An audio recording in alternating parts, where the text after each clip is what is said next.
Bonjour et bienvenue pour ce premier numéro de l'Actualitis. Alors l'Actualitis est un moment passé ensemble qui nous permettra de vous parler de macroéconomie, d'une actualité juridique, fiscale ou encore patrimoniale, voire même de vous expliquer certains grands mécanismes économiques. Pour ce premier numéro, j'ai le plaisir de recevoir Jean-Noël Vieille, directeur de la gestion de 360 XANS AM. Alors Jean-Noël, tu n'es pas que cela, puisque tu es aussi enseignant à Paris-Dauphine et docteur en sciences de gestion, puis en plus de ça, intervenant régulier à BFM Business, si je ne m'abuse.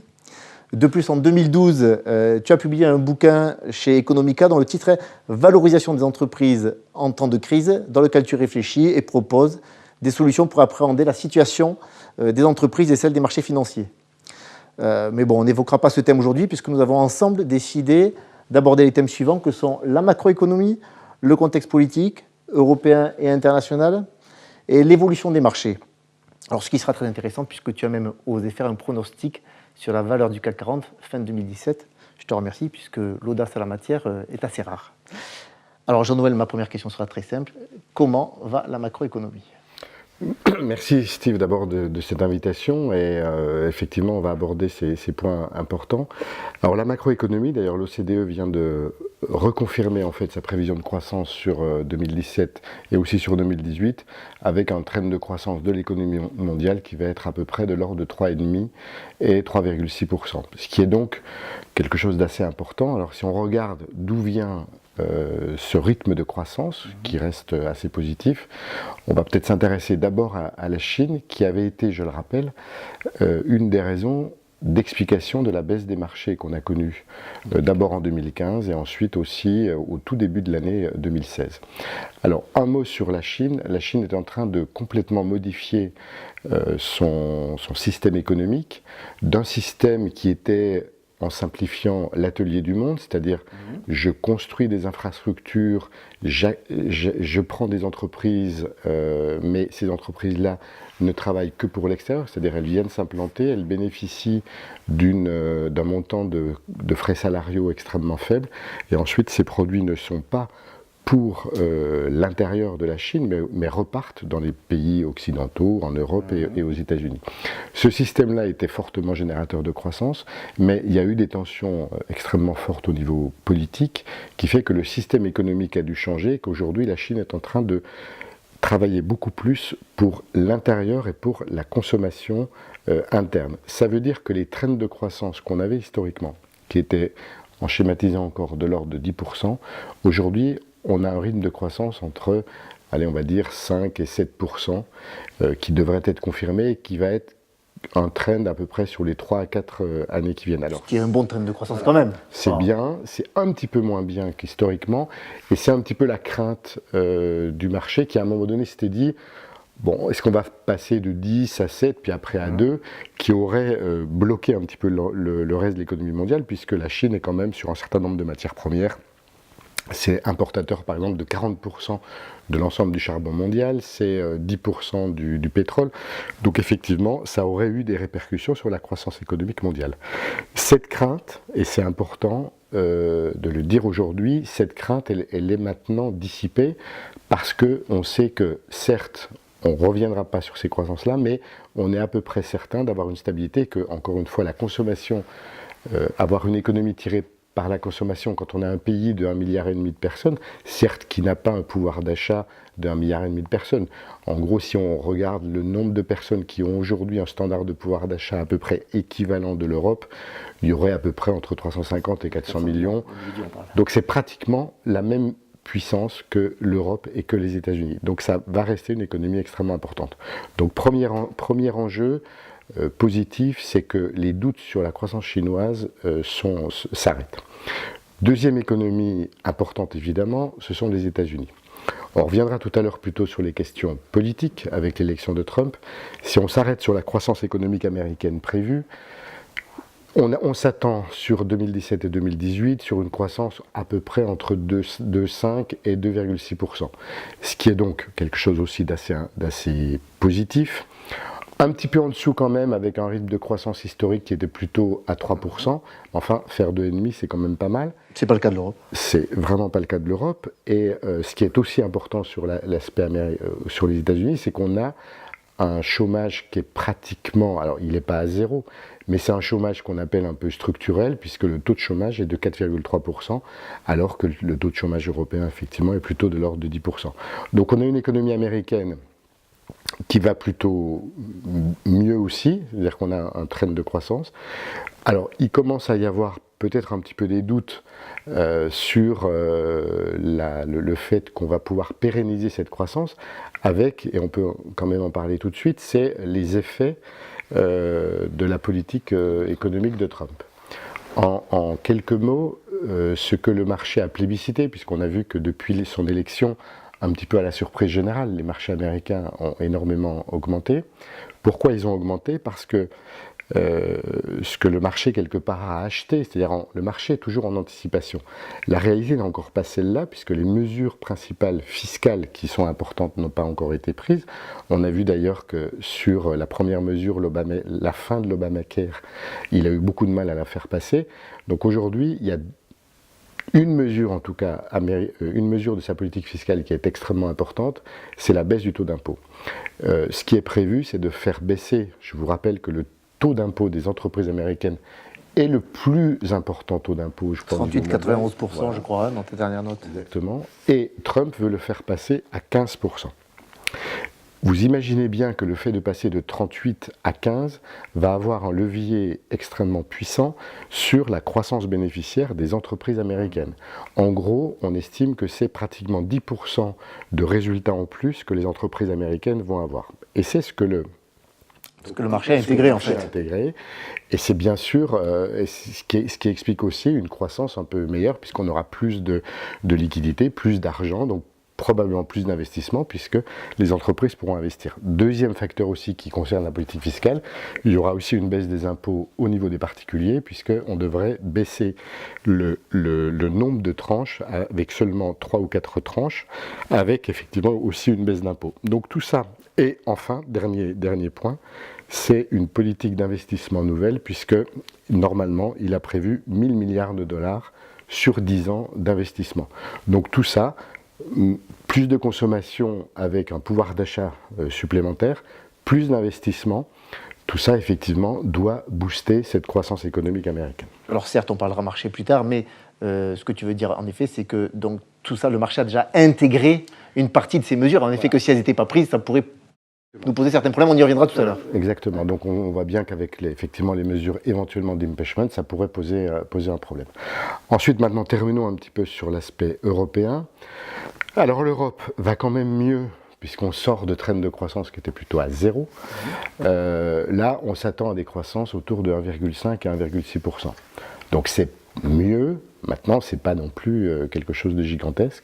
Maintenant, ça suffit pour redonner un petit peu plus, je crois, confiance aux acteurs économiques. On a des indices qui vont quand même un peu mieux. Maintenant, on a quand même une bataille à mener au niveau européen qui est une bataille contre le chômage, puisque si on compare avec les 4,3% des États-Unis, nous on est plutôt à 10%, avec des taux en Espagne par exemple, notamment chez les jeunes qui sont à plus de 20%, donc qui posent des problèmes sociaux, on l'a bien vu, on y reviendra avec les questions politiques, mais schématiquement, on sent quand même que le moral des chefs d'entreprise est quand même mieux, et c'est ça qui est assez important. On attend évidemment beaucoup des mesures qui seront mises en place à la fois par Emmanuel Macron et aussi peut-être sur une nouvelle cartographie aussi un peu européenne. Mais en tout cas, on voit bien que si on revient sur les aspects plutôt économiques, les choses, il y a aujourd'hui pas tellement de raisons d'avoir un scénario extrêmement négatif. Puisque les choses sont en train de s'enclencher plutôt positivement. D'accord, ok. Donc pour reprendre en effet les éléments et synthétiser un petit peu tout ça, si je résume, est-ce que tu es d'accord avec moi si je dis en effet un point positif sur les États-Unis avec une politique fiscale accommodante qui va être intéressante, sur la Chine, un taux de croissance autour de 7%, mais qui reste quand même très enviable, même si on n'est pas dans les 10% qu'on a connus dans le passé. Et pour l'Europe, un retour à la confiance globale sur toute la zone euro. C'est ça. D'accord. Après, on avait dit en effet qu'on abordait la problématique, le thème politique. Et là, on est en pleine politique par rapport à l'impeachment dont on entend parler aux États-Unis. Qu'est-ce que tu peux nous dire à ce sujet? Et puis également sur les grands thèmes de politique européens également. Oui, ce qui est important, c'est de bien comprendre qu'au-delà des facteurs macroéconomiques, et c'est peut-être un phénomène assez nouveau depuis quelque temps, le facteur politique a vraiment été intégré par les marchés et il faut s'intéresser un petit peu à ces questions. La première question importante, effectivement, c'est est-ce que Trump va pouvoir mettre en place la politique économique qu'on a exposée tout à l'heure relativement rapidement. Et c'est vrai que la question forte aujourd'hui, c'est qu'est-ce qui peut rentrer, est-ce qu'il peut y avoir une procédure d'impeachment, donc de lui interdire d'être président. Je vous rappelle que c'est quand même assez compliqué, il faut que les deux assemblées votent cette destitution, donc on sait que ça va être un processus assez long. Mais en tout cas, ça peut remettre en cause effectivement ce que le marché finalement a anticipé. Donc il faudra quand même regarder avec une certaine anxiété ce qui va se passer maintenant sur les États-Unis, mais il existe un vrai risque et pour moi c'est le risque principal aujourd'hui. Du côté européen, on a vu qu'il y avait deux facteurs importants qui ont aussi perturbé pas mal le marché. En 2016, c'était évidemment le vote du Brexit. Alors rapidement, on a vu que Theresa May, qui avait voulu se refaire une légitimité pour essayer de négocier avec l'Europe en rapport de force, a perdu donc ses élections début juin, a perdu son pari. Donc je pense que c'est plutôt positif pour nous, puisque ça veut dire que du côté européen, on aura moins de pression. On peut même se poser la question quand même si le Brexit aura véritablement lieu, mais en tout cas, l'Europe ressort de cette élection beaucoup plus forte, on n'a aucune raison aujourd'hui de se trouver imposé par la Grande-Bretagne sur les nouvelles négociations, puisque je vous rappelle, la sortie du Brexit va exiger de la part de la Grande-Bretagne de renégocier tous les accords commerciaux avec l'Europe. Je pense qu'on ne fera pas de cadeau. Tout à fait. D'ailleurs, tu le dis même, puisque dans ta dernière note, tu le dis, on peut donc imaginer du côté européen une négociation plus facile, donc il y a une diminution du risque politique pour les marchés financiers. Absolument. Ensuite, le deuxième stress qu'on a eu, et c'est vrai que ça a été très important, c'était le risque sur les élections françaises, qui a d'ailleurs, pour une des premières fois, on a vu que ça avait même impacté les marchés américains, puisqu'il y a eu un vrai moment de stress avec l'éventuelle élection de partis plutôt anti-européens et qui pouvaient à nouveau casser l'Europe. Bon, cette question est maintenant résolue et on a vu de quelle façon elle était résolue avec une majorité. Macron plus, en plus l'élection législative qui confirme le mouvement, qu'on apprécie ou pas, mais enfin. Donc, ça veut dire que ce risque-là, ce risque politique aujourd'hui, on peut rappeler aussi qu'il y avait eu les élections aux Pays-Bas en mars qui ont donné à peu près le même résultat, où il y avait aussi un risque. Les prochaines élections maintenant, c'est les élections allemandes, où je pense que Merkel, a priori, qui était donnée battue, a regagné les principales élections intermédiaires. Donc je pense qu'il n'y a plus trop de risques. Et au contraire, je pense que quand on met l'échec un petit peu de Theresa May, l'élection de Macron, on a bien l'impression aussi qu'un nouvel axe franco-allemand est tout à fait possible et avec une nouvelle politique européenne qui pourrait naître de cette élection. Surtout confortée par le fait que pour réagir vis-à-vis de Trump, qui est quand même venu avec le fait qu'il refuse maintenant de ratifier la COP21, on sent bien que l'Europe a besoin maintenant d'exister.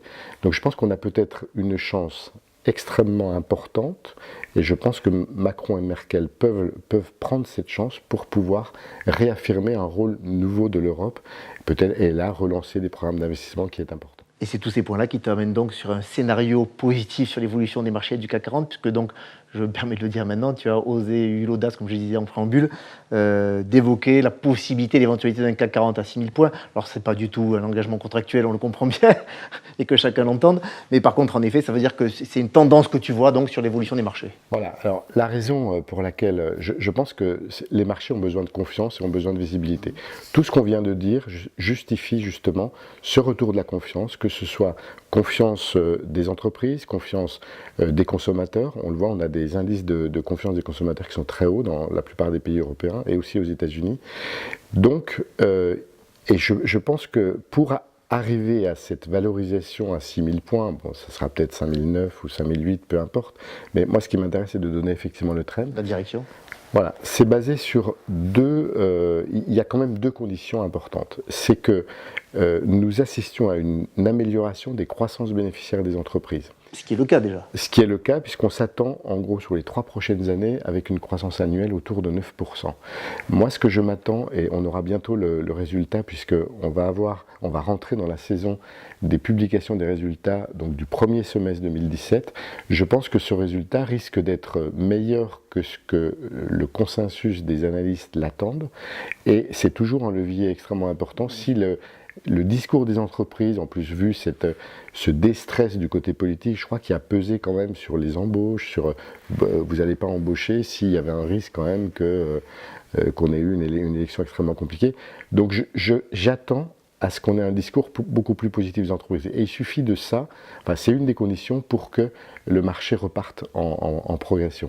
Le deuxième facteur, qui est un facteur un peu plus technique, c'est la diminution de ce qu'on appelle la prime de risque qui diminue les valorisations. On a une prime de risque aujourd'hui, sans être trop technique, qui est autour de 6%. Je pense que si on peut s'attendre à ce qu'elle descende autour de 4%, c'est ces deux facteurs-là qui concrètement peuvent m'amener effectivement à penser qu'on aura un CAC autour des 6000 points à la fin de l'année. Alors, ça me permet juste d'évoquer en effet par rapport à nos clients qui ont en effet, eux, une appréhension du risque importante depuis 2008. En effet, de dire que voilà, hein, tous ces points positifs d'un point de vue macroéconomique font qu'on a aussi quand même un gros changement depuis sur des points techniques comme l'inflation. On a une inflation un petit peu qui redémarre. Et c'est vrai qu'aujourd'hui, la version au risque fait qu'aujourd'hui, quand on veut gérer du risque, on se retrouve tout le temps obligé de mettre de l'obligataire. Et en période d'inflation, on sait bien que les valeurs obligataires diminuent.